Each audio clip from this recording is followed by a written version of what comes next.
essentially just to have a place that you can play around stuff without being worried about enemies, without worrying about like any other bug stuff. You just worried we're worried right now just about how it feels, how it plays. We don't today. We're probably not even going to get to animation stage and caring about animations. We'll see.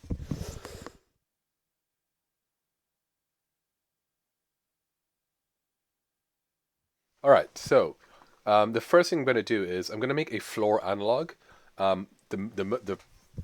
The most basic thing I need to do is move, right? Move left and right, maybe do a little jump, stuff like that. So I'm going to make a floor analog. So I'm going to show you how to import some stuff. Let us randomly find. We could download from the asset store, but I'm going to show you how to import stuff from outside. So I'm going to go to this site called Open Game Art. That hopefully will have some stuff for me, 2D art. And I'm just going to randomly try and find. So Open Game Art is full of open source stuff. So you should be able to use those things.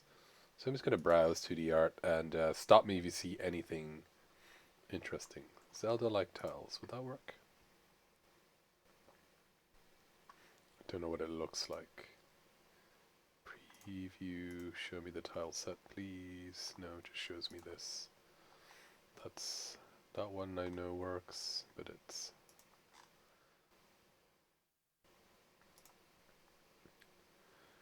okay. RPG tiles works pretty okay. So I know there's tiles here. So this is something called a tile set, if you haven't seen this before.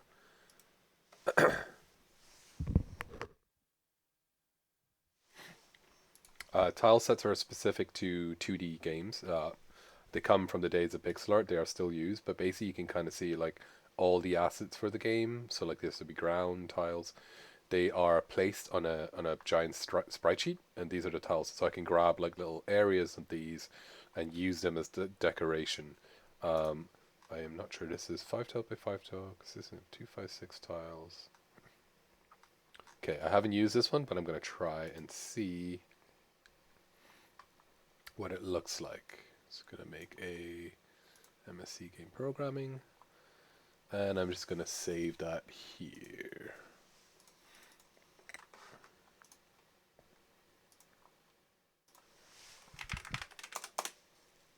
Oops. Okay, so I'm going to save that there.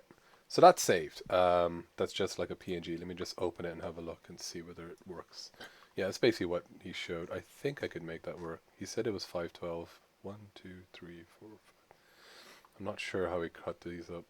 It's a bit weird how he cut them up. We'll see. Alright, so I'm going to go back to my project folder. I'm going to create a folder for art assets. And I'll dump that in here. So what I need to do is just right click anywhere in the assets folder and import new asset. Okay, so right click, import new asset. I'm going to go look for where I saved it.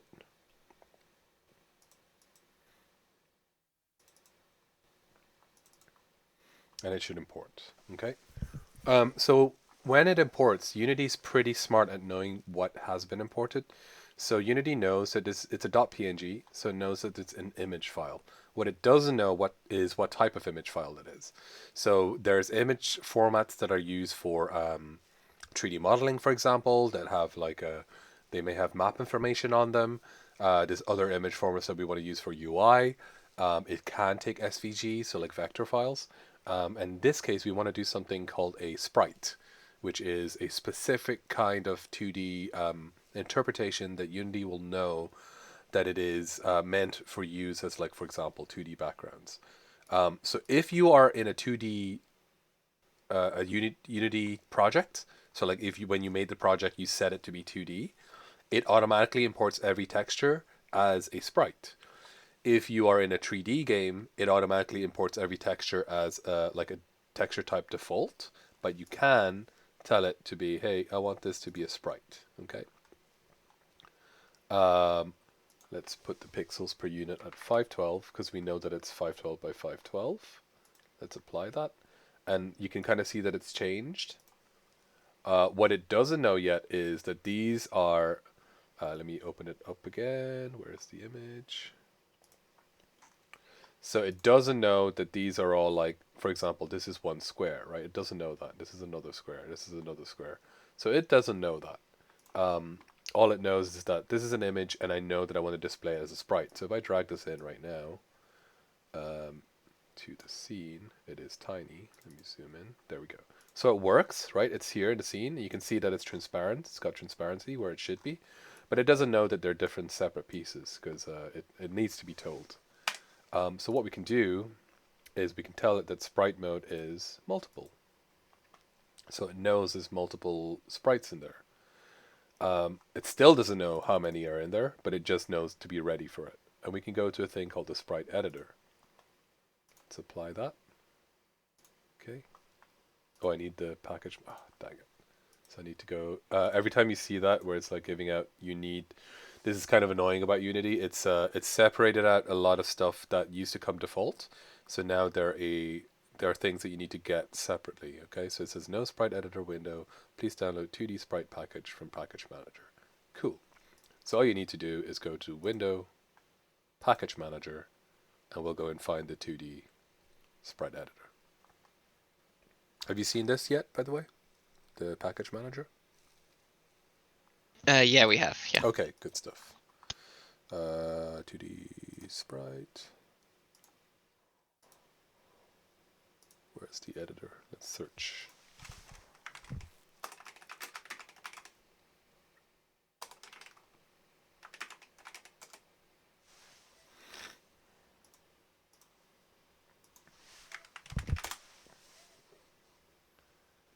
Okay, install. Should just be able to use that, shouldn't I?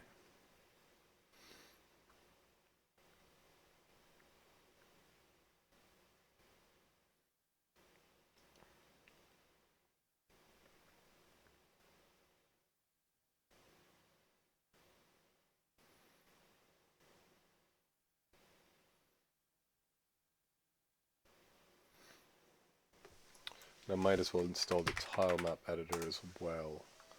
So the tile map editor will allow me to use sprites to make like levels very easily. I can individually make them by putting in separate pieces and giving them colliders, or I can use something called the tile map editor that allows me to like basically paint blocks.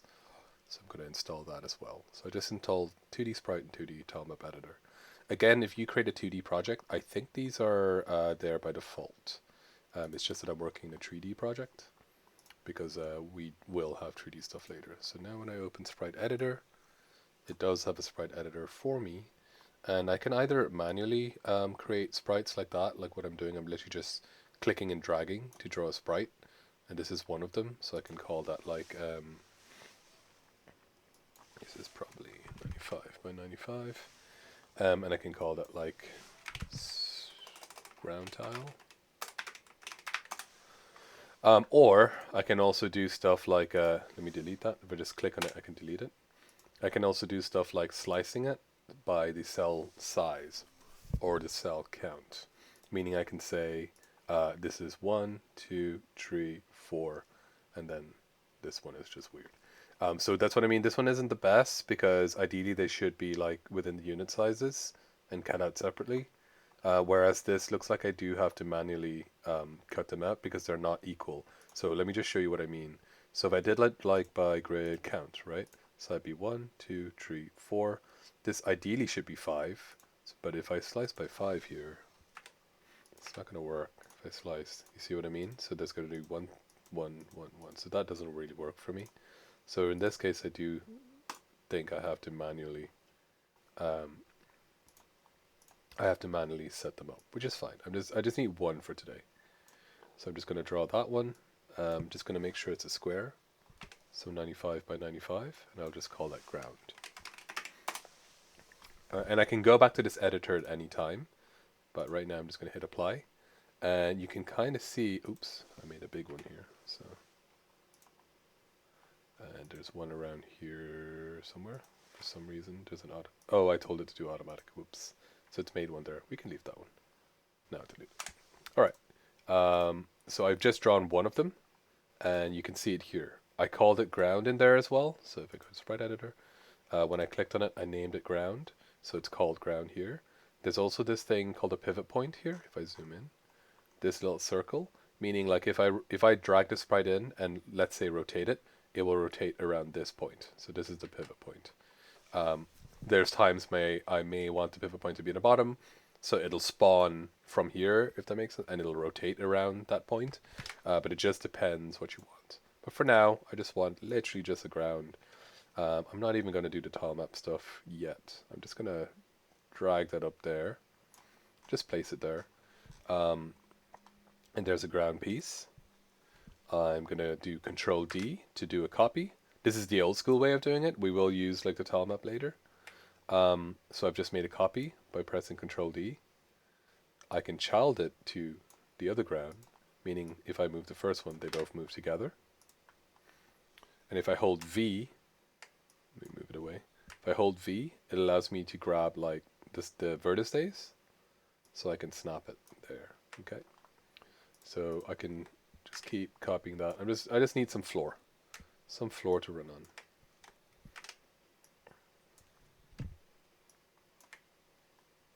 Grab all three of these. Let's copy them all at the same time.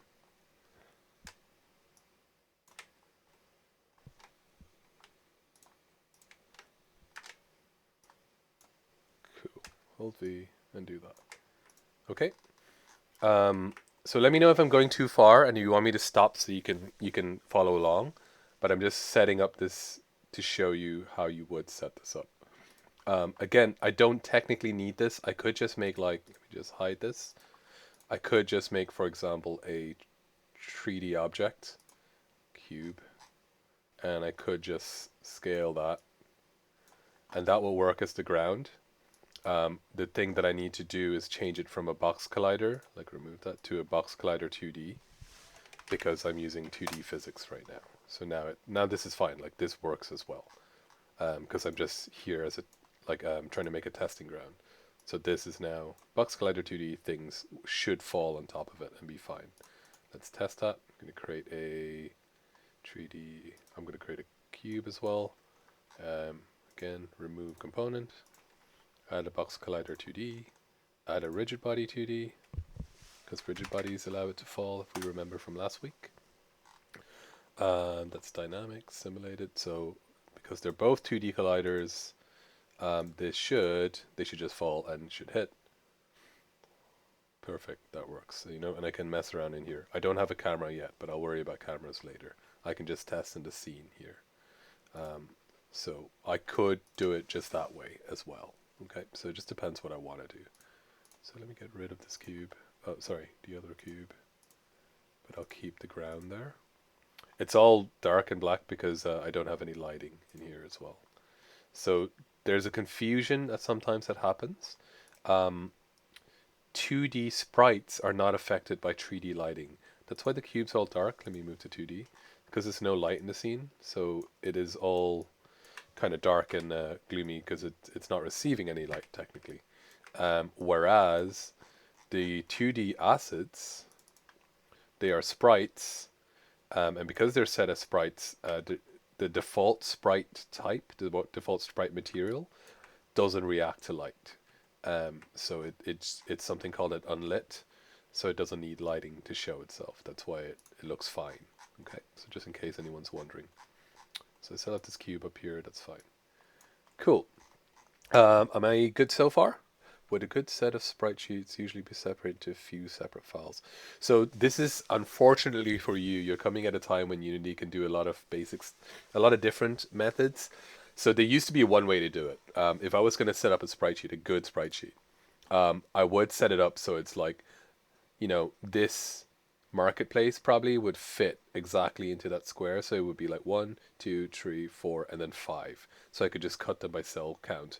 Even if there's a bit of extra space around it, it would still fit within that 5th cell. And then like, if you look at this bit here, so this is a square, and then these are like rectangles. This is kind of annoying because then I need to make a specific individual rectangle for this, then another square. Ideally, this should be like square, square, square, square. And that just makes it easier for me to import. So that's how I should. With uniform assets, I guess that's what you mean by uniform. Technically, yes. It is an easier spreadsheet to work with. What this gives me, though, is it does give me options, because like this one is a different, it's like a 2/3 of a square, I think. Yeah, 2/3 of this square, maybe. So that does allow me to do things like half sizes or like 2/3 sizes. So there's a bit more flexibility, but with flexibility comes like complication in dealing with it. So it's fine. It works for me. I just need these little sprites here for having a floor. So this won't work actually. If I press play now, we remember this cube will drop. It's not going to work because my ground doesn't have any colliders. It's just going to go whoop right through. It has no colliders. So I'm just going to show you manually creating a collider. Again, if we use the tile map editor, we can just, like the tile map editor, first of all, would just allow me to go click and draw, and it would just draw all of these. And then I could go like, hey, give them colliders, and it would just draw a collider around all of them. So that's an easier method, but I'm just going to show you this so you know the basic concepts of how you would do it. So I only need to do it on the parent, and I'm going to add a box collider 2D. It should automatically fit the parent, which it does. And I can edit that collider. If I click this little button here, edit collider, I can either, no, I should just grab it. It's easier. So you see it's got like 4 little handles. I'm just going to drag that along. So it'll just like cover the entirety of them. And now when I press play, that rigid body 2D box is going to drop on it. Perfect. Dropped on it. Happy days. Cool. So I've got a ground. I've got a test little cube that will tell me if my physics is working. That's great.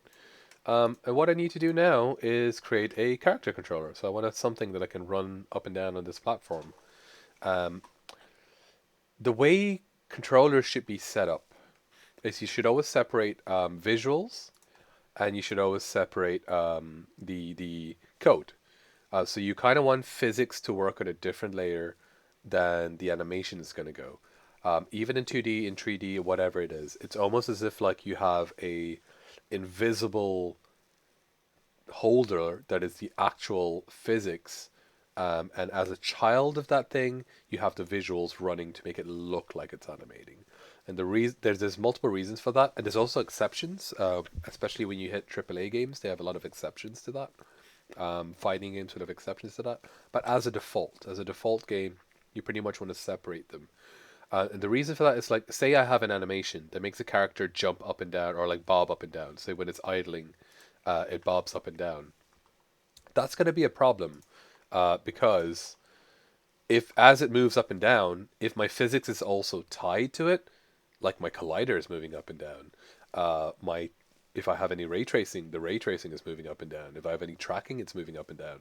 So basically what I kind of want is, I'm going to draw it in green here.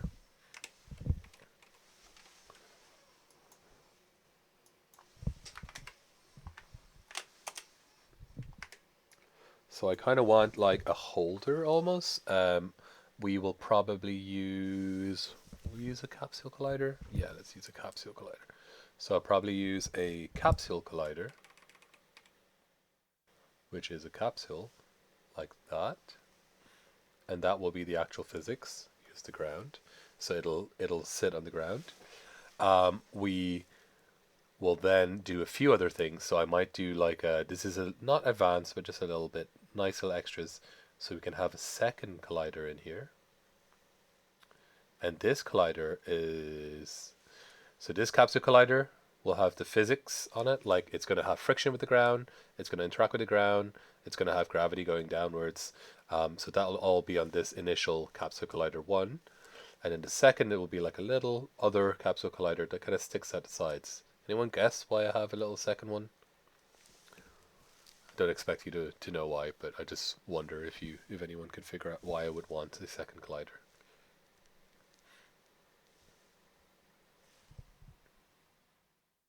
To detect when you run into things? No. More or less, kinda, yeah. So like, let's say I hit a wall.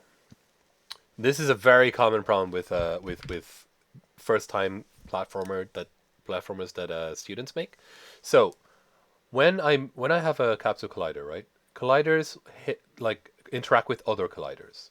So this collider has gravity, hits this floor collider, and then stops moving. And also, if I move like forward or backwards, it needs a bit of friction in order to interact with the ground collider. Otherwise, I would just move right and it would just keep going, which I don't want. I want it to move, and then like if I stop giving it input, it maybe drags a little bit for momentum to make it feel like there's momentum, but then it stops very quickly. So I need friction at this point. Now, if I don't have this secondary collider, let's say my little capsule collider hits a platform. I'm trying to jump up on a platform and it hits the side of the platform.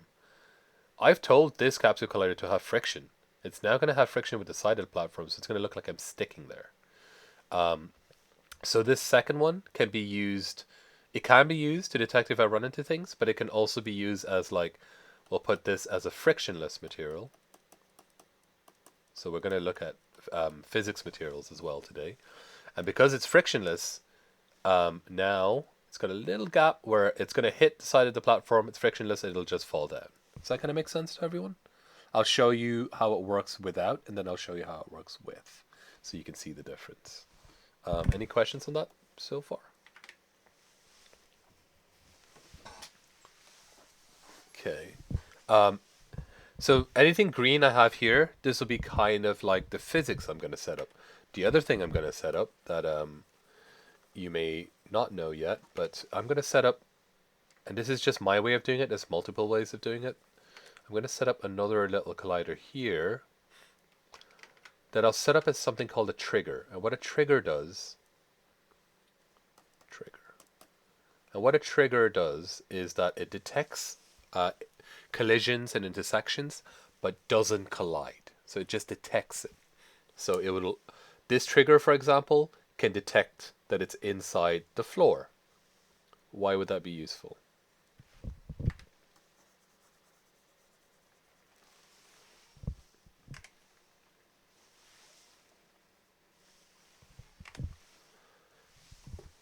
No one?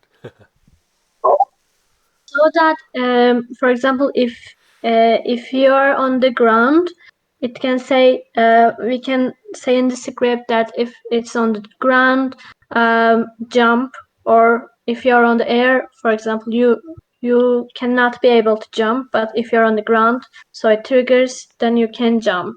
Exactly. So it's exactly one of the main reasons you would use it, is to detect if I'm on the ground, and you can tell the trigger what to detect. So it can detect if I'm on the ground, or it can detect anything. It can be like if I'm standing on top of anything, I can jump. So it just depends on what you tell it to do. So this is like the basic physics for my character, which we're going to build today. One capsule collider, that's the actual collision for the character, and the reason I have it as a capsule, you'll see other people use a cube, which is completely fine. The only reason I have it as a capsule is if you imagine, again, let me draw it in green. If I am a collider and I just hit the edge of a platform, I'll kind of like slide off because it's rounded on the bottom. And I can kind of, if I'm just there enough, I can keep giving some pressure and I'll run onto it. Does that make sense? So it makes it feel as if like the character just caught on and like is clambering up. Or if I'm not giving it force, it'll slide off. So that's the only reason I'm using a capsule collider. So this will be more or less the physics that we're dealing with today. We'll look at the code in a second, but I also will just show you that like, so if I have a sprite, right, it will probably be, so like a character, it will probably be a child of my physics. So whatever my physics does, it just brings this animate, this visual along with it. I can make the visual animate or whatever, but it's literally just a thing that's being brought around by all the physics, and that means I can make this little visual do anything I want. Like it could be rolling in a ball. It could be like you know, jazz hands dancing sideways. It doesn't matter. It doesn't matter what it's doing. So I have a lot more flexibility in what that animation is doing, because I know exactly what the physics is doing. The physics always stays immutable and the same. So there's no kind of like weird messiness where, for example, um, the character is like doing a little idle animation where it's like jumping up for joy, and all of a sudden the entire player falls off a ledge because like it was the entire collider jumped up. We don't have those kind of problems because they're separated away from each other. Cool. So any questions on that before we begin? Cool. All right, so the first thing I'm going to do if I come back here is I'm going to set up just something to be my basic visual for the character controller. I'm just going to make I might actually just make a capsule because I'm going to create a capsule sized character anyway. And let's resize that. Like that's more or less my character's capsule size. And I can increase the height or decrease the height, whatever I want. So I can make it, oops, sorry, decrease it here. So I can make it taller or shorter, whatever I want. But I think this is pretty good, actually. The other thing is you can kind of see here, if I edit it on the collider, I can make the physics completely independent of the visuals, which is another important thing. So right now I have this capsule. Again, I'm not going to use this capsule as the visual. It's just there as an indicator so I can see stuff. And I'm going to call this the player. And that will be my player holder. So it's going to hold, it's going to have all my physics, going to have my collisions, it's going to have my code on it. And as a child, it's going to have all my animations and how they work as well. Have I missed anything?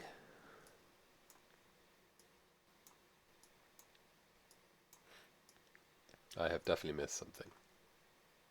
On purpose. Oh, a rigid body. So I need a rigid body to fall, that's right. But even before that, I just set up a basic capsule.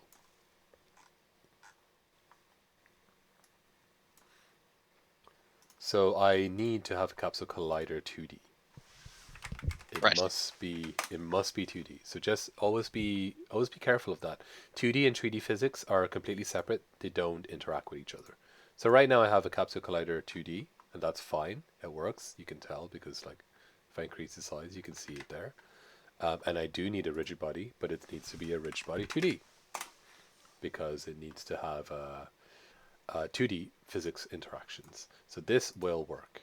And if I drop it down, the default mass is 1, and it's working fine. Okay, cool. So if I drag it up, it falls down. Perfect. Okay. One thing that's cool about 2D physics specifically is if you look here, gravity scale is 1, right? So a lot of platformers will have a gravity scale that's actually higher than 1. So if you think like Mario, I think original Mario, like gravity is 20 times world gravity or something, like Earth gravity. So Earth gravity is like minus 9.81 meters a second squared. But Mario gravity is like, I don't remember if it's 5 or 20, it's one of those numbers. So you can see like now it drops way faster. So this kind of gravity scale, independent gravity scale, only exists on rigid body 2Ds. Rigid body 3Ds, you have to change the overall gravity scale of the entire scene. But in 2D, you can give individual things different gravity scales. So I have this, and this just drops, falls, collides with the collision of the ground here. Should collide with this. You should see what I mean about why I'm using a capsule now. So if I just drop it here, it should, yeah, fall off. Which gives you a hint as to the next problem that I want to solve. So you can kind of see if this happens. This is not what I want to happen because I don't want a character to go like flipping head over heels. Sometimes I do, but in this case I don't. So what I need to set up are constraints. So there's constraints here, so I can even freeze their position, but in this case I just want to freeze rotation. In 3D you have like XYZ for both of these. In 2D you only have a Z rotation, so it's fine. So now if I try to do the same thing, it should just slide off like so, but keep straight up. And again, there's exceptions, but for now I'm trying to create a basic platformer character, and this is exactly what I want. Okay, Why does it kind of slide dip off. into the ground Oh, when and then come back this up? this is important to know. So this, where it dips in the ground and up, is simply because Unity's physics calculations are not perfect. So like if I give it a lot of velocity, let me drop it real high up. It's you saw I don't know if you could see, but it went like almost halfway through before the physics calculations caught up and went, oh crap, that's halfway through a collider. It shouldn't be here, and put it back up. It basically does an interpolation of like you started here. I suddenly see that you're inside a collider. Based on the path that you were taking, I feel like you shouldn't be here. You should be up here. So usually, if it's small stuff like here, it's pretty good. You can barely see that it dips at all, a little. Um, but the higher the velocity is, you may sometimes see it kind of like bop into stuff. Like, and if you go too fast, if you're giving it like load of Wally, sometimes the calculation happens every frame. So it depends on the frame rate. So if I'm like here, frame one, here frame two, here frame three, four, five, six, seven, eight, nine, 10, and then like if frame 11 I'm here, frame 12 I'm here, the game can go, oh wait, frame 11 you're here, frame 12 you're here. That makes no sense. So you should be bopped up here. So that's what you're seeing. It's a correction. The danger is if I going really fast, I'm doing like frame one here, frame two here, frame three here, frame four here, and it's like, okay, cool. It's you didn't collide with anything frame three, you didn't collide with anything frame four, so you should be fine. You keep going. So that's a very common error that happens as well. So you do have to be careful with Unity physics.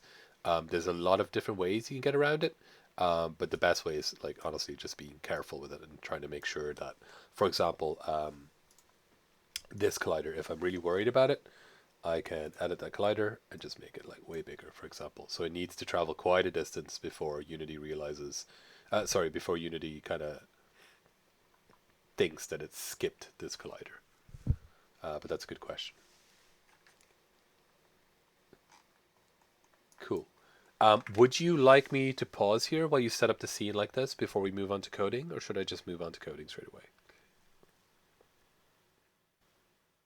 Just type in chat, whatever you prefer.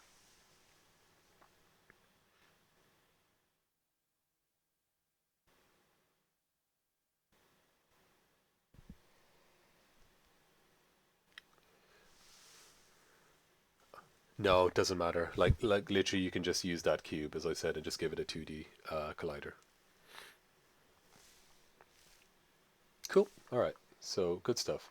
So so far all I've done, I haven't done any coding. All I've just been setting up stuff using the inbuilt physics and the inbuilt imports. So everything I've done is all completely inbuilt right now. What I want to do now is maybe get this thing moving. All right. So let's create a script. Get a script. This will be 2D game scripts. And I'm going to create a C# script. And I will call it. Actually, let me show you creating it on a component. So you can do it here by individually creating scripts, or you can just go to the thing, add a component, and just start typing a name. So let me call it 2D.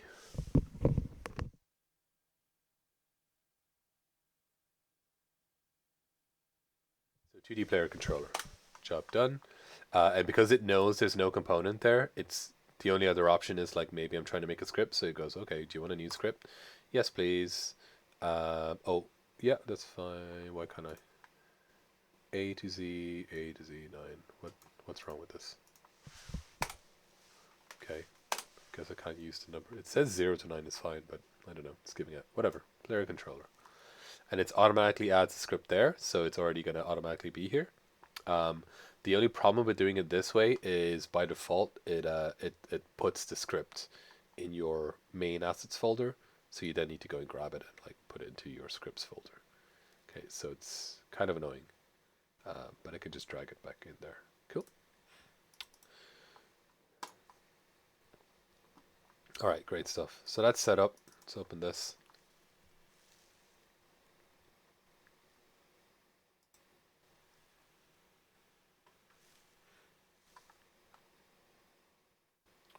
So the thing I like to do before I start coding is always kind of try and figure out what I need. I know, I know I have a 2D collider that's going to control collisions. I know I have a 2D rigid body. Rigid bodies control physics. So what I need to do is this script right now doesn't know anything, but it needs to know that I have a rigid body. So I could do what we did last week, which is just like public rigid body 2D, rigid body 2D, and I'm just going to call it anything I want. So I'm going to call it my RB. That's just my rigid body, and I can't do that, and it will. If I open up where's the game gone? It will have like a public variable there that I can drag the player into, and that's completely fine. So it's got nothing there, but I can drag myself into there. That's completely fine. But let's be a little smarter today. So let's just do like, I'm going to tell it, let's not do public because we don't need it to be public. We're going to say, make sure you look for a rigid body 2D and call it myRB whenever you find it. And you can see it's kind of grayed out because it's telling me that it's unused. So that's fine. And what I'll do in start is, this is a useful thing to say. I think you saw this last week. I can't remember. But I'm going to tell it at the start.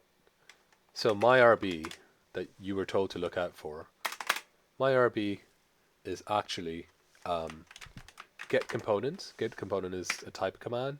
If I hover over it, so it's get component big G big C. You need to declare the type, and in this case, the type is rigid body 2D. So I want to get component. You can also tell it to get component in children, so like in my children or in my parents. In this case, if I just use get component, it's just going to go into itself and go down through itself. If it doesn't, so for example, if I have the player here and it finds a rigid body 2D on the player, it's going to stop. But if it doesn't find a rigid body 2D on the player, it's going to go through the children and try and look for a rigid body 2D. I'm also using get component instead of get components, so I want one of them. Okay, so get component will just give me one. I can do get components, and they will save as something called a list, which we'll talk about later, or arrays. Basically, it's giving me like a whole list of them, essentially. But I just want one for today, so I'm going to get component of type rigid body 2D. There's like a little brackets here. I can declare what it's called inside the brackets, so I can be like specifically this rigid body 2D, but I'm like, I don't care. Any rigid body 2D will do. So as long as you find a rigid body, if you find any component of type rigid body 2D, don't care what it is, that is my RB. So I'm going to save that. Actually, let me just make this public so you can see that it working. But just if I go back, let me set that to none. So by default it has nothing there, but if I press play and start, it's going to find itself, and it's going to assign, there we go, player rigid body 2D. Automatically it assigned itself to there. So I don't need this public right now. So I'm just going to get rid of it. So it's a good practice to not expose stuff to public if you don't need it, especially when you get into much more complicated scripts. You may have like hundreds of variables, and you don't really want to go to your component and see like hundreds of variables and you scrolling through all of them. You kind of only want to see public here stuff that needs to be public. This, aside from being able to access it in the inspector, the other reason to have something public is for other scripts to access it as well. Meaning, if I put a script on ground and I tell ground, hey, look in the entire game for something called player and access the player controller script on the player, I can't do that. And I can access public variables. So anyway, right now. So it's got, it knows that it's got the rigid body 2D. Great stuff. And on the update, what I'm going to do is I'm going to run this. I'm going to create a float called move, and I'm creating this float move inside the update function, meaning it's checking this move float every frame and only within this function.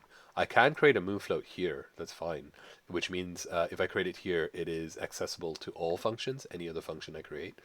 But like, I kind of only need the the move function within the update, meaning every frame. So I'm just going to do that here. So I'm going to do float move, create a new float called move. And this move float, I want this move float to be, if you remember, floats are decimals. I want it to be linked to my movement. And in this case, we can, if you want, assign keys. So I can be like, float move is equal to either like the, if you think about WASD movement or arrow key movement, I can say like float move is equal to like when I do like an input from like A key or D key or left arrow, right arrow. But in this case, I'm going to use an inbuilt input component in Unity, which is called input, which is a whole Unity class. And why this is useful is input will take in WASD, it will take in arrow keys, and if you connect a controller to it, it will also take in the controller, because it's like any input, standardized input. There's a thing called the input manager where you can set up your own inputs, so you can use like alternative controllers or different keybinds. But for now, we're just going to use the default stuff. So input will allow me input will allow me to access those. So by default, input will be looking WASD space up buttons, down buttons, and arrow keys, right? So I'm going to get access. So input dot, there's a bunch of stuff here. So you can see there where I said like you can get button down, get button up. So I could be like on get button down A or get button down D, whatever. But I actually want to get the axis. So the axis, give me the get axis. And I want the axis to be, and it's just a string. So this is all inbuilt within Unity, and I'm going to call it horizontal because it knows to get the horizontal axis. So Unity is always detecting this thing in the input system called horizontal that Unity will link to WASD as well as arrow keys as well as the controller inputs. And why this is useful as well is that I can, if I have a controller input, this means if anyone's used a controller, I think most of you have, if you press all the way to the right, let's say, this float will be very high. If I just tap it a little bit to the right, this float will be lower, meaning that the speed that my character will move will also be dependent on how much I'm pressing the controllers left and right, or moving the joystick left and right. Obviously on a keyboard, it's binary. It's just like right or left. So I don't have that kind of like fine-tuned control. But it still works. Okay, it'll still give me the input.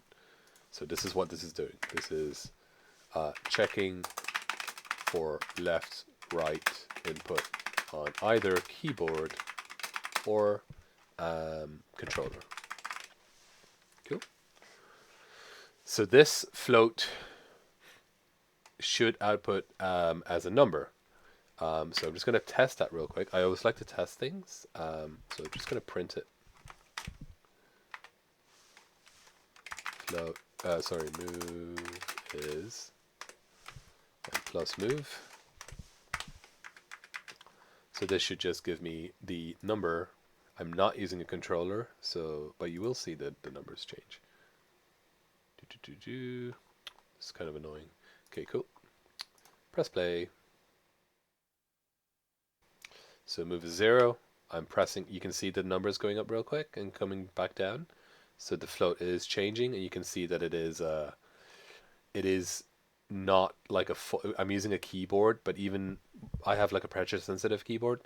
So it is giving me different float, right? It's not just going between 0 and 1, right? Same left, if I go left, it's negative.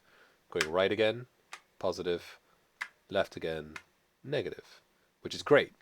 Because now I know that I've got negative for left and positive for right, which I can use to apply force to this thing. So this is working. That's fantastic. I don't need this anymore. Tested that. That's working perfectly. So now I'm going to do a if statement, which we looked at last week as well.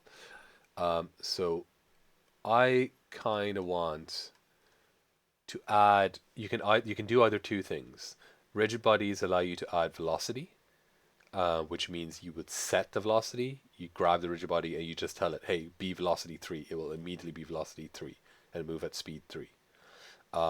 Or you can add acceleration, and acceleration is a little floatier, but it feels a bit more realistic. There's also some, like, it's not that uncommon, but like, let's say the the collider is moving at a really fast pace and it clips into something. If I have it on velocity, sometimes that causes issues because it's trying to set the velocity at a certain number, but it's conflicting with what it's hitting into. Whereas force doesn't usually have that issue. So it's not wrong. It's just a different method. But I'm probably going to use force. That's all right with you. Okay. So what I'm going to do is let's set up my max speed. So I want something called a max speed, and I'm going to make this public because I want to mess with the speed because I want to tweak it. So I don't know what the correct max speed for this character is going to be. So I need to mess with this and tweak this as I'm playing. So max speed. This will just be a float that I can set up. So as long as I haven't reached my max speed, I want to keep adding more force to my character. All right. So it basically will keep adding force, whatever the force is. So until I like whatchamacallit, until I hit the max speed and it'll stop. How much force is it going to add? So that's another public variable. So all these need to be public because I'll need to be tweaking these. So public float as well. And let's call it acceleration. So it's going to accelerate me with speed acceleration up to my max speed. Okie dokes. So let's have a crack at that. So if and let's say if my max speed, and I'm gonna make a mistake here on purpose and see if you can see what my mistake is. So if my current speed is lower than the max speed, I'm gonna add velocity. So what do I need to do right now? So I know that I want to be, as long as my current speed is less than my max speed.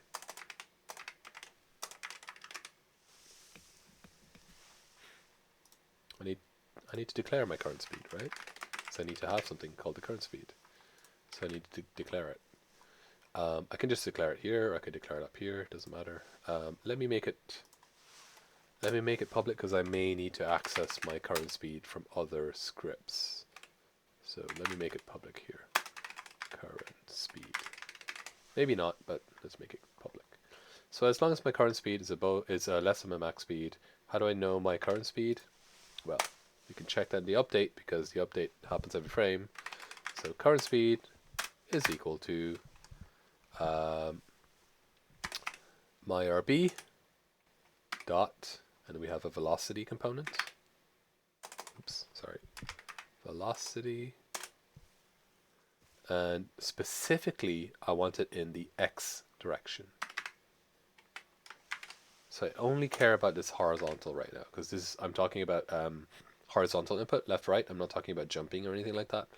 So I only care about my X direction. So if you remember from here, when I moved in horizontal, it was either negative to go left and positive to go right. So I'm caring about that. So whatever my current speed is my rb.velocity.x. I am specifically making a mistake here, so if anyone catches it, shout. And what I'm going to do then is, so if this condition is met, great stuff, as long as current speed is less than the max speed, I am going to give it some force. So my rigid body, and I'm going to do a dot, I can do add force, but I'm going to add a relative force. Cool. Add relative force. And I'm going to add the relative force in. It needs a vector 2 because we've x and y for rigid bodies. But I'm just going to make a new vector 2. I don't want to declare a vector 2. And vector 2s have x and y. So in y direction, I don't want anything. So it's going to go 0, which is fine. It's not going to do anything in the y direction. And in the x direction, I'm going to set this to move multiply by acceleration. Meaning, if my move is higher, the acceleration will be higher. If my move is lower, the acceleration will be lower. So in that example of using a controller, if I tip the controller right really, really little, my move number will be really small. Meaning my acceleration will be really small because it's multiplied by the move. So it'll move, the character will move very slowly. If I whack it all the way to the right, move will be full. So multiply with the acceleration, it'll be faster. Okay, so let me test that. I have still made a mistake here. Let me just comment this. Adding relative force to the rigid body 2D depending on the input, direction, and magnitude. Technically it is well, the input vector, because the vector controls both direction and magnitude. So negative whatever number for left, positive whatever number for right. Okay, let's test that. We need to give it some numbers, because remember, if we don't declare numbers, if we don't hard code them, which you shouldn't, they don't have any kind of like numbers by default. They'll just go to 0. So 5. Let's make the acceleration, I don't know, let's say 3. I have no idea how this is going to work. My current speed I can't mess with, but that will be updated every frame. I can mess with it, but it'll just get updated. So let's try that. Oops, sorry. I need to be in the game view. Whoops. So you can see that working. That's great. Whoops, fell off. Cool. So that's working, and I can move left and right. Let me see if I can make that problem happen. So 0.1. So it should move very slowly now. Let's see if this works.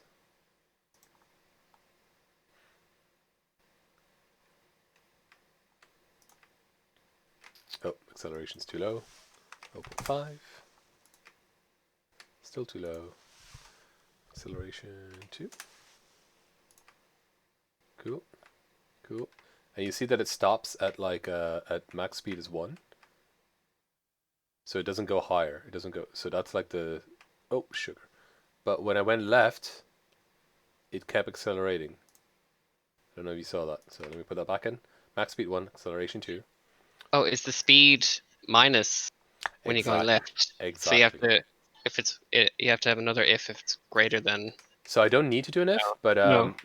I don't need to do an if, but you can kind of see my current speed here, and you're exactly right. So if I go right, it's fine. Current speed is positive, and it stops at 1. Well, it's like a little above 1. So let me pull that here. It stops at kind of 1, and it keeps staying around the 1 number, which is fine. That's correct, exactly what I want. However, when I go left, it just keeps. Oh no, it's getting blocked by the cube. GTFO cube. Don't need you right now. Go here. Oh. You can see I'm going up to like 6, 9, 10, 11, 12, I'm 20, 27, 30.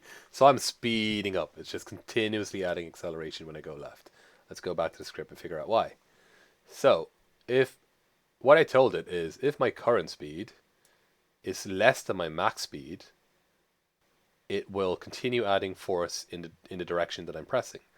This works perfectly in the right direction, because if I keep adding current speed, it goes up positively, and then it checks and it's like, oh, you're above the max speed, so stop. If I go left though, if you remember that moving left is negative, this means that moving left is always going to be less than the max speed. So I'm going to keep adding force continuously as long as I'm holding left. keeps adding force because it's always negative then. Always less than max speed. So what do I need to do? So we can do an if statement. We can do like if current speed is like blah blah, and we'll do like one if for the right direction and one if for the left direction. But programming, we usually try and get like an elegant method or a simple method. So all I need to do is I'm going to do a thing called a mathf.abs. So mathf, which is basically math function. It's a Unity input. Dot absolute. ABS is absolute. So this is the absolute value of whatever f is, the float f. Boop. And f in this case is my current speed. So let me just put that in brackets so it knows that it's. So basically it's going to convert whatever my current speed is into a positive number. It's the absolute number. So it doesn't matter if I'm going left or right. The absolute number will be the same. I'm not going to do that here because I need this current speed to be negative later because I need to check whether I'm going left or right. So I'm not going to do it here. But for the purposes of adding force, this is fine. So let me go back to here. That is saving.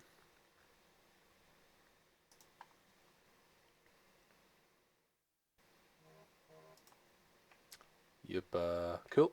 Max speed is 1. And max speed is, well, it's -1, but it's 1. Perfect. Doesn't do it anymore. Cool. So I don't, well, okay, it fell off. But I don't keep going over and over and over and over and over. Cool. Any questions so far? All good? Cool. All right, so I've done movement. Great. I would like you to try and get that working now. Again, you don't have to build the sprite sheets like I have. Just build a cube, give it a 2D, a cube floor, give it a 2D collider. So box collider 2D. Just use some basic ass cube. I can leave the script up if you need a reference, but try not to refer to my script if you can. I have it up here. Try to figure it out by yourself if you can. But my script is there if you need a hand. So I'm going to give you like 15-20 minutes to try and figure that out. And then we'll move on to the next bits, okay? Cool. So what I'm going to do now, I have we have left and right movement. That's all working. What we're going to do is we're going to try and get a little jump in there, and you pretty much have like a super basic character controller, right? You can move left and right, and we can do jump. Now, for jump, we can either do an up press, or we can do a space. Doesn't really matter which one we want to do. I'm going to do a space though. So this is where I might get like an input key down for a space. So here, all right. So I'm again going to make a mistake here that hopefully you'll see and you'll know. But let's try it. So first of all, I'm going to jump code begins. I'm just going to comment this so y'all can jump code ends. So what I'm going to do is I'm going to do if statement, and if input dot get key down. So there's get key, but there's also get key down. So when I press down of type, and Unity knows that there's a space for spacebar. It knows. So if I get input dot get key down space, I'm going to add a force upwards, a relative force upwards. So my RB, and in this case, there's a question here. Do I want a relative force or do I want just a force upwards? If I do an add force, it's always going to go upwards, right? So in the example that I was saying to Dara, if anyone saw in the chat, if I'm on a ramp, if I just do an add force, even if I'm on a ramp, I'll jump straight upwards if I set it to do straight upwards. If I want to do a relative force, that means if I'm on a ramp and I'm tilted, if I allow it myself to tilt, and I jump, I'm going to jump upwards in the direction that my head is facing. So it does depend what you want. In my case, I'm going to do like an add force. It's fine.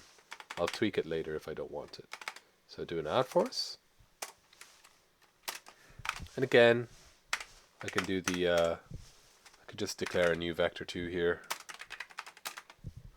and I need x and y, And in this case, my X direction is controlled by my move code, so I'm going to make it 0. But my Y direction, I want to give it a instantaneous force. Well, actually, that force, it's fine. I can just do it like that. And I need this jump force. So I know I need to have a jump force variable. So public float. And again, it's public because I need to tweak this. I don't know what number exactly I need.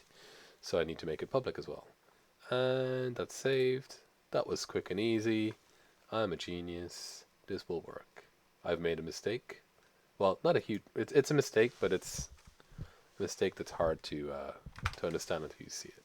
So I'm going to make the jump force pretty high, 20. Let's see. Primarily because I'm fighting against gravity. Let's see. So if I press spacebar, this will jump. Oh, the force isn't good enough, so let's add more force. Let's do 300. Cool. Oh, that's too much. So let's do split the difference. Maybe 100 would work. Cool. All right. So that looks like it works pretty well. I can move left. I can move right.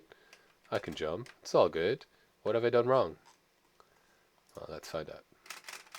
Oh no.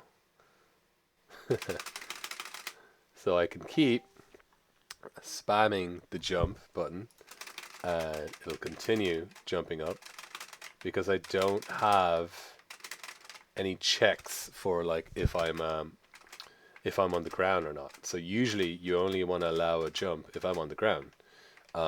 Because I have it set to get key down, I didn't realize that if I just tap the key, it's fine. And I'm like, oh, this works great. It's only if I spam the key that I realize, oh no, I can keep jumping up and down. So this is a problem. I don't want this.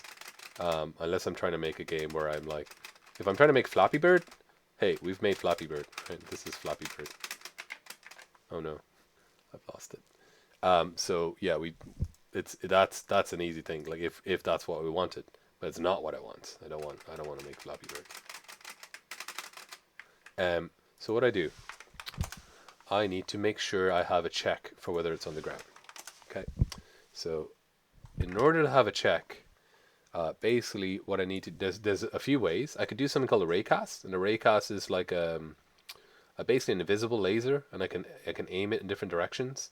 Raycast is useful for all sorts of things because what a raycast will do is it will detect it can also detect the normals of what it hits, meaning like I can detect if this is flat or whether it's a ramp or whatever it is. So it's useful for like, again, in the ramp scenario, if I go and I hit a ramp, a raycast can detect, oh, the ramp is tilted, so therefore I'm going to tilt my character to follow the ramp, if that's what I wanted. So raycast can do those things. Raycast can detect stuff in front of me. It can detect like, you know, any direction that I want to shoot at a raycast. It'll do a cast. But for today, I don't think we need a raycast, and they're also a little complicated. So we're not going to do a raycast for today. We're just going to do a simpler version, which is also going to show you a different type of function and a different type of collider.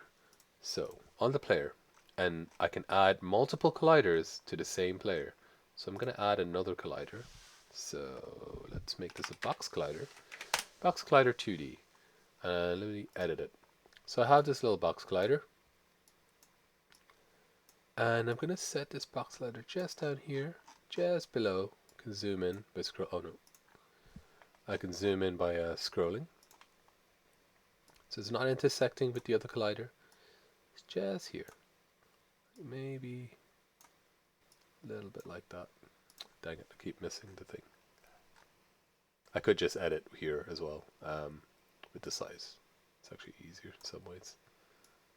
Put it there. Let's make the Y a little higher so it detects from a little further away. Cool.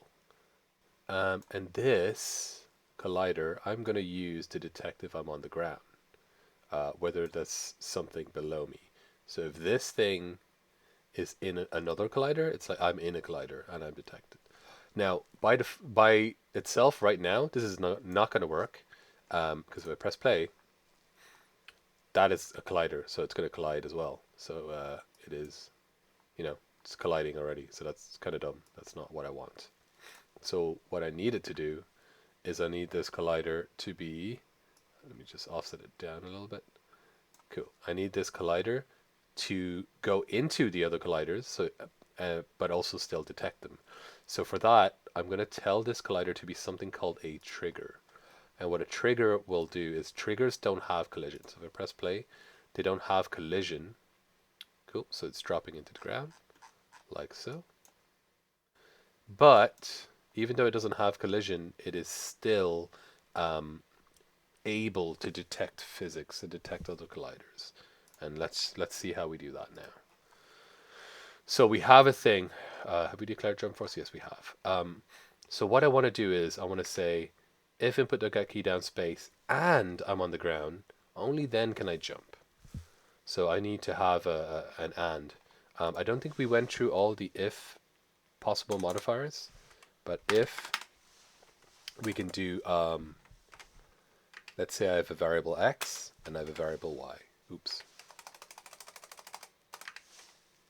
So I can do if x is smaller than y, do something. If x is larger than y, do something. I can also do if x is smaller than or equal to. So this is how you do smaller than or equal to. And obviously more than or equal to. We can also do the, I never know where this is on my keyboard. The, where is it? Oh, here. The or, so if x or y. So two of these like straight, I can't remember what they're called. This is x or y, then do something. I can also do if x and y. It's two ands. So these are the operands. If you search for like if statements, they will show you all these operands. So in this case, the operands I want are if input.get key down space and I'm on the ground. Only then will I jump. So I need to have something that tells me if I'm on the ground or not. What variable should I use for that? I'm going to make it public so I can see it as well. Just for now. It doesn't have to be, but I can make it public. What should I be using for this? Bool, right? Yeah, because I just need to know yes or no, right? I just need to know am I on the ground or am I not on the ground? So yeah, I'm just going to use a bool. So bool, and I'm going to call that grounded. So by default, grounded is false. So I'm going to say if input.get key down is space, and also if grounded is true. I don't know why you have to do double equals, but you have to. So this will only happen, the jump will only happen if I hit space, but also if I'm on the ground. So it won't happen if both, unless both these two conditions are fulfilled. Now I need to worry about the grounded condition. So at the mo, the grounded bool is just a bool. It's going to be false forever. So my jump code's not going to work. I have a trigger there. So my trigger is here, and it knows that it can detect stuff. So all I need to do is use that trigger to detect if I'm on the ground or not. Okay? So what I'm going to do is show you two new functions. So this is grounded code, grounded check code. Starts, grounded check code ends.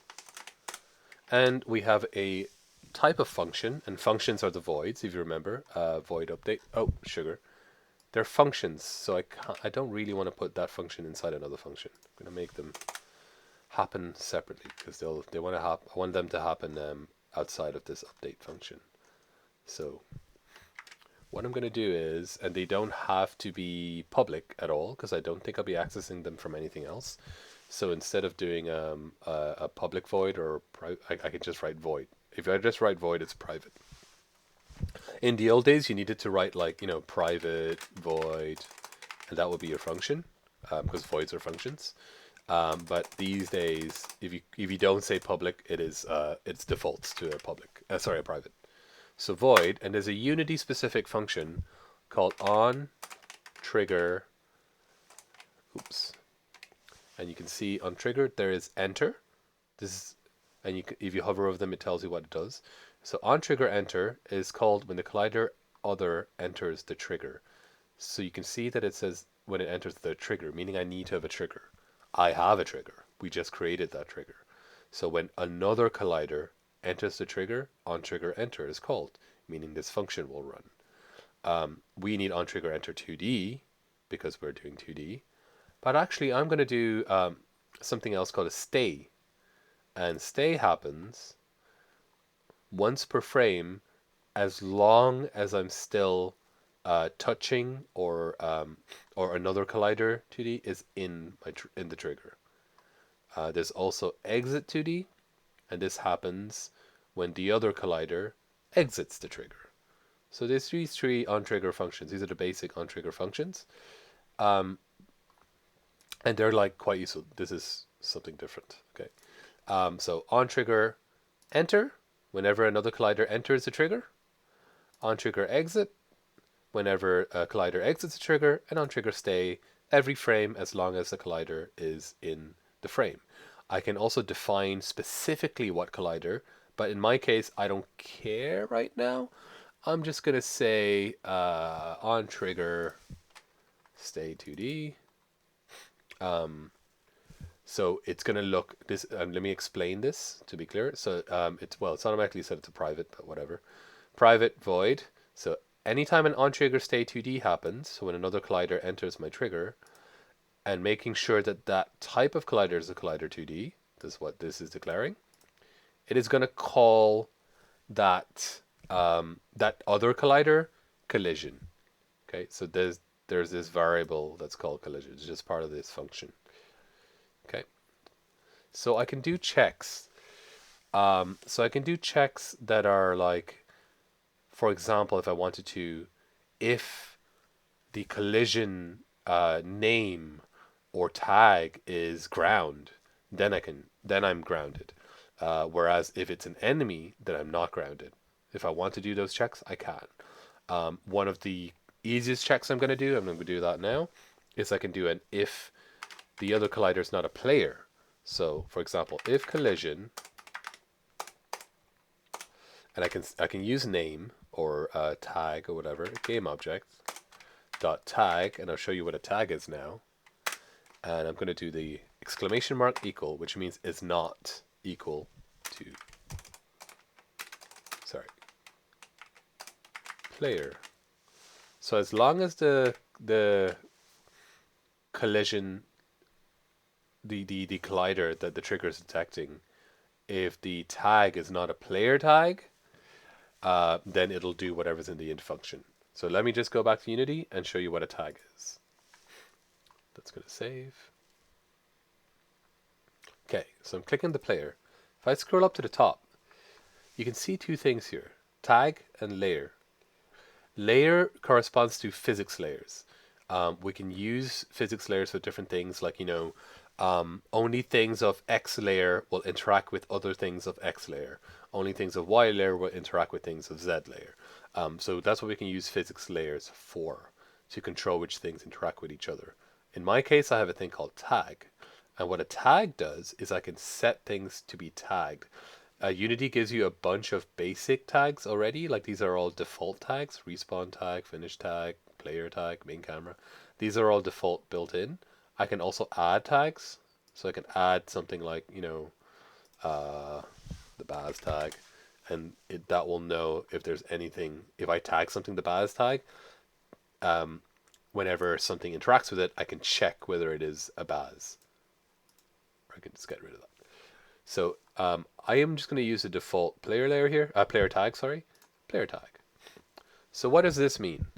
So this means that my trigger, my trigger, will detect any collider, and will only do something if the collider that it detects is not tagged as a player.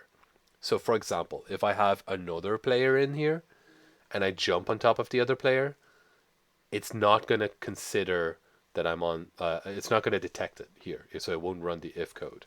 What this also means is I can do stuff like this, where there's my trigger collider here. Is this my trigger collider? Yes, trigger collider. So I can like have this right up here. So it's technically intersecting my player collider, but it's not going to detect it because my player is tagged as a player. So this trigger is, I specifically told it, hey, ignore anything that's tagged as a player. Okay. Does that all make sense? Let me know if it doesn't. So now I just need to run whatever code's in here.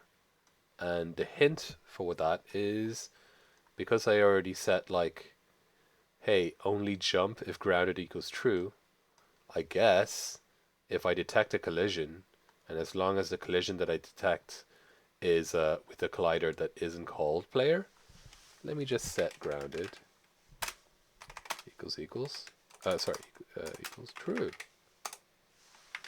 Happy days. Done. Am I done? Yes, no? No, there's no way for it to become false again. Yes.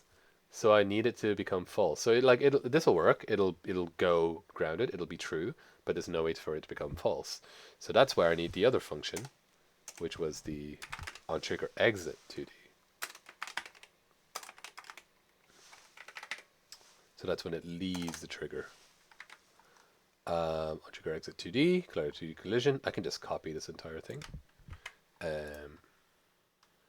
So as long as the trigger that I leave is not a player, grounded equals false when I exit it. I made the bool public, did I? Yes, I made the bool public. So let's just make sure that works.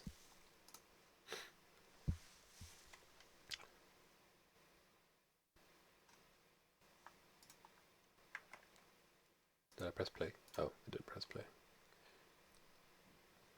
Cool. Let's scroll down. Where's my script? There. Grounded is true. All right, that's correct. Let me zoom out here. And if I jump, grounded is false. Yay. Okay, so it's detecting. So now let me spam my spacebar again. Doesn't work because I'm not grounded whenever I'm spamming it, so it doesn't allow me to jump again. So I've just made super basic, super slow. I need to up these numbers. Super slow character controller. One last thing before I let you go and give you an assignment for the tutorial. Every time I change a number in here, while it's in play mode, I'm sure you've noticed it doesn't save the number. So for example, let me just put that here. So 40, and this is acceleration 20. Let's say I like that. Okay, I don't, but let's say I like that. Whenever I press play, turn off play, it doesn't save, which is kind of annoying. But what I can do is, let's say, what was it? 5 and 3, I think worked pretty well before. Yeah, pretty okay. Maybe a little fast, but it's fine. Oh, fell off. Next time we're also going to make a kill switch down there, so it respawns us back up here. So I can right click on this component, copy component, stop playing, and I will paste component values. Boop, and it just puts in the number that I copied it at. Don't worry about the current speed, because remember that current speed is updated every frame, so they'll just go back to 0. So that's fine. We can set it to 0 as well. Cool. So yeah, so that we are done for today. We made a basic card controller. It moves. It can jump. It can check whether we can jump. And I have a assignment for you to finish for today in your second class. It's a little tough, but well, it's not really tough. It's just a little tricky. So the assignment is, we know that I can only jump when I'm grounded, but if anyone's played platformer games, we know there are platformer games where you can do something called a double jump, meaning once in midair, you can do a jump. So if I fall off, I can still do one jump. If I jump, I can still do one more jump. So how am I going to do that? That's your assignment for today. Any questions before we finish up?